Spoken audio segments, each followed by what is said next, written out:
Միշել Լեգրան Ֆրանսիահայ երաժիշտը ծնվել է 1932 թվականի փետրվարի 24-ին Փարիզում։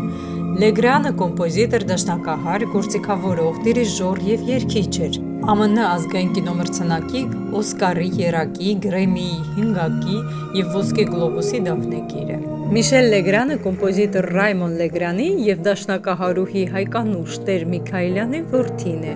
1942 թվականին Միշել Լեգրանը սովորել է Փարիզի կոնսերվատորիայում, դաշնամուրային բաժնում։ Կոմպոզիտորը 200-ից ավել երաժշտություն է գրել կինոնկարների և հեռուստաֆիլմերի համար։ Լեգրանը ստեղծագործել է նաև ջազ ժանրում։ «Ես սիրում եմ քեզ, Փարիզ» ալբոմը մեծ հաջողություն է բերում 8 միլիոն օրինակի վաճառք գրանցելով։ Լեգրան ջազ ալբոմի համար Միշել Լեգրանը 1958 թվականին Նյու Յորքում ձայնագրություն է կատարում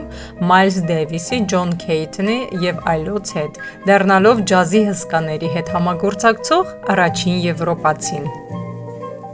Եկեք ճանաչենք մեր հայ կոմպոզիտորներին։